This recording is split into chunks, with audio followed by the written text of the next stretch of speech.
Korea Selatan akhirnya mengadakan kembali pesta Halloween setelah 3 tahun dihentikan akibat pandemi COVID-19.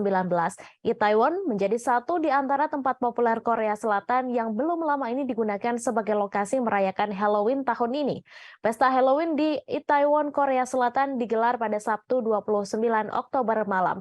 Namun sayangnya dalam pesta Halloween tersebut tidak berjalan lancar dan berujung petaka. Lebih dari 100 orang dikabarkan meninggal dunia dalam pesta Halloween di Itaewon, Korea Selatan. Ada setidaknya 149 orang meninggal dunia setelah kerumunan besar memadati kawasan tersebut. Ketika malam semakin larut, kerumunan semakin tak terkendali dan merenggut nyawa beberapa orang di sana.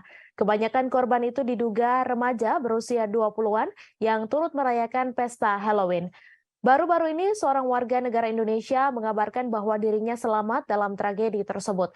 Ulfa Al-Hanif selamat dalam tragedi pesta Halloween di Itaewon, Korea Selatan pada Sabtu malam kemarin.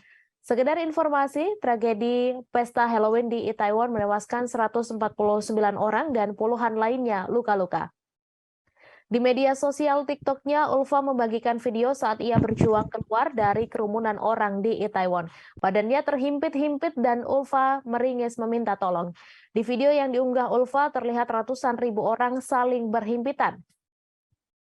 Satu persatu, pengunjung pesta Halloween di Itaewon pun berjatuhan. Mereka terkapar di pinggir jalan, sejumlah petugas kesehatan juga tampak berusaha memberikan pertolongan CPR. Sementara itu, sejumlah ambulans terlihat berbaris di jalan dan siap mengangkut para korban. Setelah berjuang selama berjam-jam, Ulfa dan rekannya, sesama warga Indonesia, akhirnya bisa keluar dari Itaewon. Ulfa lalu menceritakan semula kedatangannya ke Itaewon adalah untuk melihat lokasi syuting drama Korea Itaewon Class. Mengutip Sky News, pemadam kebakaran setempat mendeteksi penyebab banyaknya jatuh korban jiwa pada sebuah acara hiburan itu diduga karena kondisi yang menyesakan. Ribuan orang berkumpul di jalan sempit dekat Hotel Hamilton. Walaupun untuk penyebab pasti secara resmi belum dikeluarkan dan masih dalam penyelidikan otoritas setempat.